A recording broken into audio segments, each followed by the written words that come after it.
Hi guys! Welcome back! So today, mag-unboxing ulit tayo. So yan. Ito. Ang i-unbox natin today is yan. Gopro Hero 9 Black. Okay, let's go.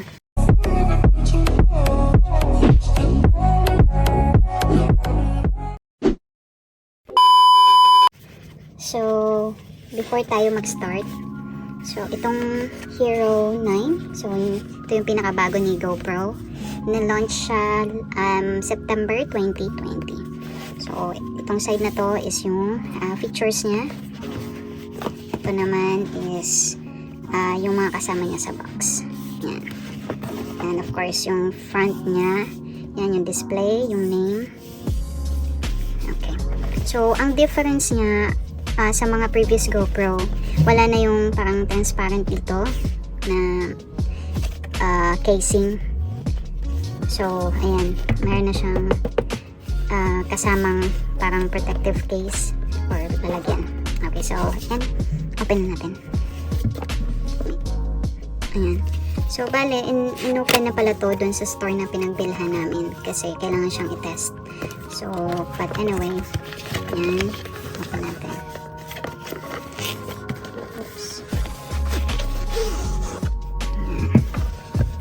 Ganyan yung itsura na lalagyan niya. So, ang solid. Ang maganda dito is free na siya kasama na to, which is very, very, very good. Kasi, syempre, para maprotektahan yung GoPro o yung unit natin at hindi na kayo bibili. Normally, alam ko, mahal yung ganitong lalagyan niya at ang solid niya talaga. So, yeah, i-open natin. So, yeah. So, pag open mo, ito, syempre, yung unit, yung mga accessories niya. And here is yung manual. And ito pa kasama dito. Yan, kung paano siya install. And sticker ni GoPro. Okay, set aside natin. So, dito, may lalagay ka dito like your mga cords, extra batteries. So, yan, safe na siya. And ito yung kasama niya, yung cable for charging and for data transferring. Syempre yung thumb screw ng GoPro. Yan. At ito kasama na din siya. So pwede mo siyang ilagay dyan for time lapse. So kasama niya. And of course may kasama na pa din sila nito.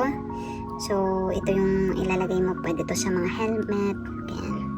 So, mas madali nang ikabit yung GoPro dyan. So, may kasama siyang isa. And, last but not least, there you go. Ito na yung unit natin. Ayan. So, unang-unang mong mapapansin dito pagkahawak mo ng unit is ito yung front display niya, front screen niya. So, yun yung pinakamalaking changes or pagkakaiba niya sa previous model. So, mayroon na siyang front display. So, pwede mo nang makita yung display niya kahit naka front or naka front facing yung camera. And of course, yung name nandyan sa front pa din.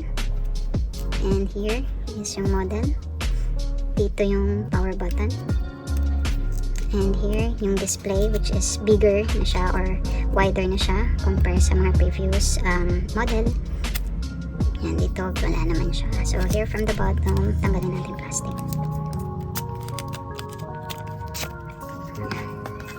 So, dito sa bottom part is, meron na sila nitong installed na pwede mo na siyang ikabit diretso, unlike mga previous model. Actually, yung Hero 8 may ganito na din. So, ayan. Kung gusto mo siyang ikabit sa tripod, so ayan, diretso na siya. And here, yung speaker. Okay. So, from the top, syempre yung shutter button. And, open natin yung battery niya. Ayan. So, dito sa part na to is, pala nilagay ko na yung battery nito guys. Kasi nga, tinest namin siya sa store. Just to be sure na working siya. So, ayan. Ito yung battery ng Hero 9. Sabi doon, mas malaki na siya sa Hero 8. So, ayan. And dito, yung charging niya, nasa loob pa din. Charging port. So, USB-C. C-type. So, yun lang naman guys. So, ilagay natin yung battery. Okay, para matest natin. Ayan. So, titingnan mo lang sa loob para alam mo kung paano ilalagay yung battery niya. Ayan.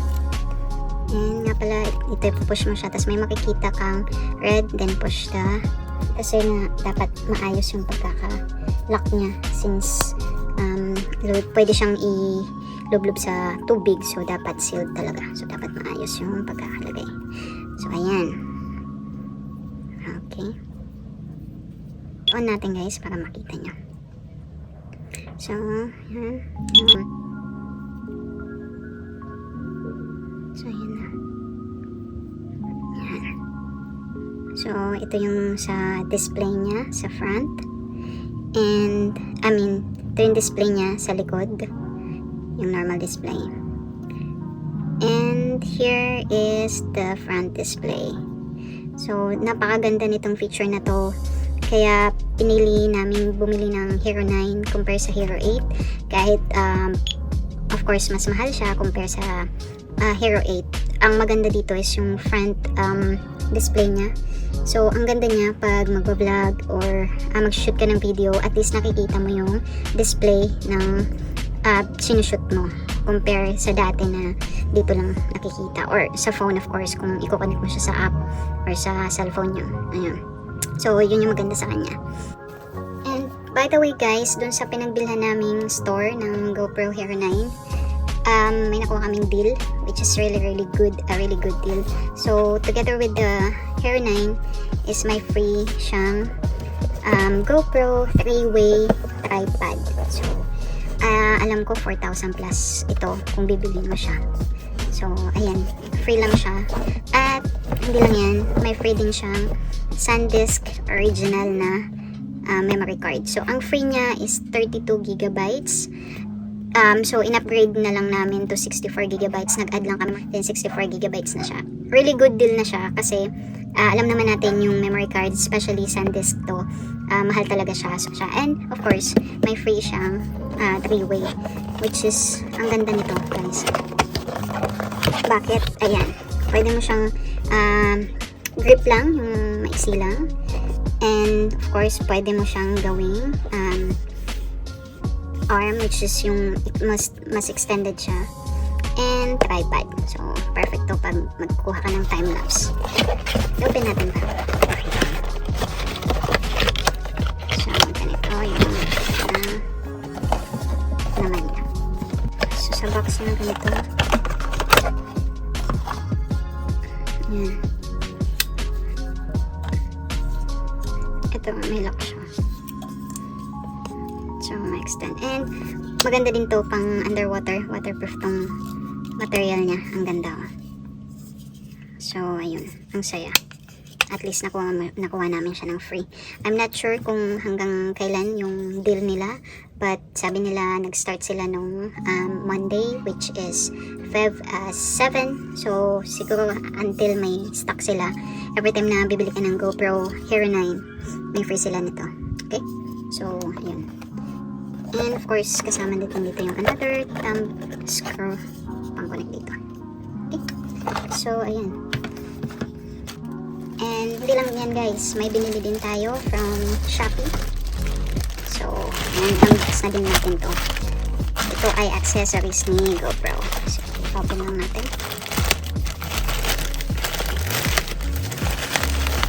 So, ayan.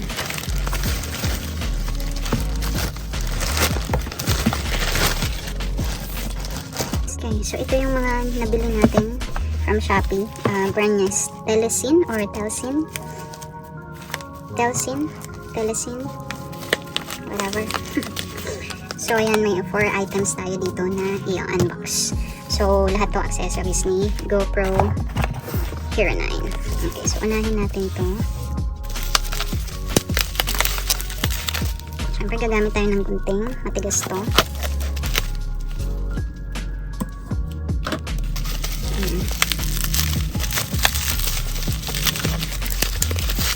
Ang ganda ng packaging niya, nakababal at talagang nakapal. So, ito ay yung kanilang waterproof housing. So, alam ko, ito waterproof to up to 10 meters. But of course, mas maganda na yung safe at malalim pang masisid ni Gopro. Mas okay na yung protected at hindi tayo nag-aalala. So, ayan. Mas ma-maximize pa natin si GoPro Hero 9. Much better kung may waterproof casing tayo. Ayan. Wow, ang ganda niya guys. Ang solid oh. Ayan. So, may kasama na siya ng ganito. Ang ganda niya ah. Yung button niya, ang lambot. At silado. Grabe, ang ganda niya guys. Fit natin. Try natin ilagay si GoPro here kung kakasya. So, let's check. Ayan, fit na fit. So, pag maglalagay kayo nito guys, i-make sure nyo na lock talaga siya. Okay? Kasi of course, dapat safe. So, ngayon, gusto kong i-test yung buttons niya.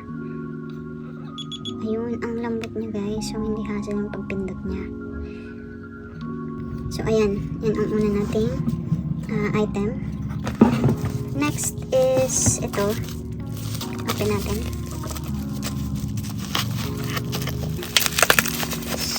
Next accessory. Ito naman is yung silicone frame case. Kailangan natin tanggalin ito. Pag tatanggalin natin siya guys, ganyan lang. Mauna to. Kung nasaan yung arrow, doon nyo siya tatanggalin una and then taas ang kanya. Yan.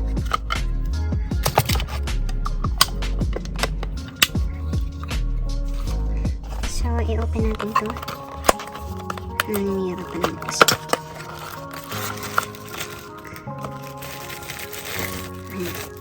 So, ito naman, maganda siyang gamitin kapag yung outdoor, hindi ka naman magbabasa. So, ayan, silicone siya. Ganyan na. Lambot niya. So, of course, yung brand name, meron din dito for speaker. So, i-fit natin. Try natin kung saktong-sakto nga ba siya. At kung mabilis siyang check natin kung kakasya siya. Okay. Saktong-sakto oh. Ganda. Stig. And may kasama na din siyang pang-protect ng lens. Fit na fit. So, hindi siya natatanggal. So, yan. Yan yung ating silicone frame case. So, good for outdoor. Nandito na din yung speaker niya and of course yung mic, hindi na din natatakpan. Yeah. And dito is may kapitan ng strap. Speaking of strap, ito.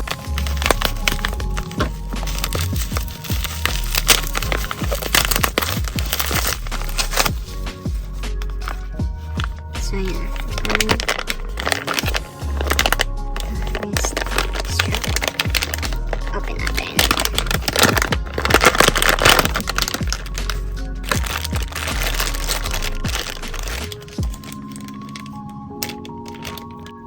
So, ito naman is yung nilalagay dito sa wrist. So, ang convenient nito kapag syempre, okay, so ito guys yung ating strap. Anyway, paano siya gamitin? Pakita ko sa inyo. Open muna natin ganyan. Then, ilagay yung kamay. Ganyan. Maingay yung motor. I'm sorry. Yan. So, ito. Paikot nyo lang dito. Then, i-shoot natin dito.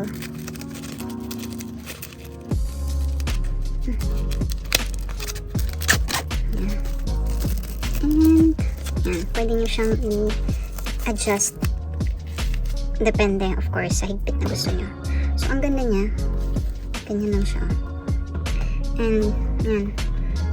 Kaganyan lang yung GoPro. So, hands-free siya. And, last but not the least, meron tayo dito. Ito natin ha. Tingnan natin.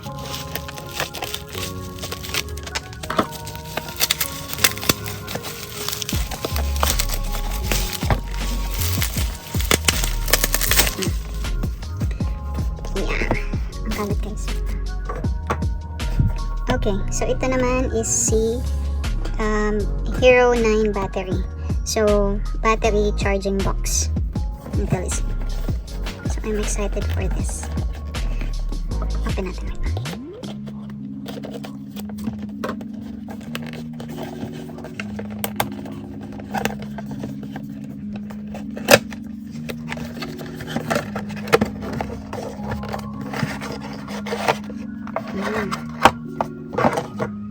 Diyan muna. And the unit itself. Wow, ang liit lang pala nito. Cute naman. Yan. So, ganyan lang siya kalaki. Ganyan lang siya kaliit pala. So, dito sa likod is yung port. Yan. Non-slip na din yung pinakailalim niya. Dito sa front, may tatlong light indicator dito. So, ayan yung brand name. Open natin. Ayan. So, yung package na to is may kasamang dalawang Hero 9 compatible batteries. So, ayan. See. And may tatlong slot siya. So, dalawang kasama. And then, of course, yung original na battery nyo from Gopro Hero 9. And, hindi lang yun. Meron din siya dito lalagyan ng memory card. So, may dalawa siyang slot dito. Para hindi siya mawala talaga. So, maganda. Actually, guys, ang ganda nito. Oh. Tingnan mo, hindi siya basta-basta na tatanggal. Ang ganda ng pagka-magnet niya. Yung aso ayaw tumigil. Tingnan natin. Yan. Ayaw niya pa din. Anyway, sorry guys. So, ayun. Pwede siyang lagyan. So, dito muna siya ito-charge sabay-sabay. So, ang convenient nito dalhin guys. Ang ganda niya. So, yan. Charge muna. Yan lahat ang ating accessories for Gopro Hero 9. So, super ganda nitong bagong Gopro guys. Recommended talaga na ito na yung bilhin nyo. Ang ganda ng features. And of course, may 5K na siya. Kung nagandahan kayo sa 4K ng previous model or ayun, ganda. And of course, wider na din siya. Ang downside lang nito, which is I don't think downside siya, is mas malaki si Hero 9 compare kay Hero 8 or previous siya. But worth it naman kasi nga mas malaki ng display niya. And of course, ewan ko, mas mabigat siya, I think. So ayun, yun lang naman guys. Thank you so much for watching. And kung may comment kayo, ito quick unboxing lang talaga to. Like, gagawa tayo ng different videos. Itatry natin kung paano yung performance nitong Hero 9 reviews. Gagawin natin yan. Gagawa tayo ng mga test shots and all. Okay, so guys, kung may question kayo, comment lang kayo sa baba. And then any recommendation, or kung mas gusto nyo ba si Hero 8 compare kay Hero 9. So yan guys, thank you so much for watching this video. And we will make a different or separate video for review ng Hero 9. So, titest natin siya sa water, kung paano ang performance niya, stability, titest natin. So, thank you. Yung video na to is more on unboxing lang talaga, kung paano yung itsura ng box. And as I said, for me, ang ganda nito. Mas mapapakinabangan mo itong lalagyan na to compare dun sa display. Maganda naman yung previous nilang packaging, yung clear, transparent na lalagyan kasi parang ang ganda i-display. But I think, for me, mas magagamit ko ito. I mean, syempre magta-travel ka and gusto mo protected si GoPro. So, yan. Ganda nito, guys. Okay. So, nga pala guys, yung store na pinagbilhan namin itong Hero 9, located siya sa SM North, EDSA, sa may annex. So, yeah, ilalagay ko na lang yung name ng store. Baka makakuha pa kayo ng freebie nila. Ayan. To, 4,000 plus to, and then yung memory card na ng free. Okay? So, yeah guys, kung sa tingin nyo, comment lang kayo ng opinion nyo sa baba. Do you think na hindi worth it yung upgrade from Hero 8 to Hero 9 here? So, please comment lang kayo, and I hope to see you guys again on our next video. Thank you so much. Bye-bye.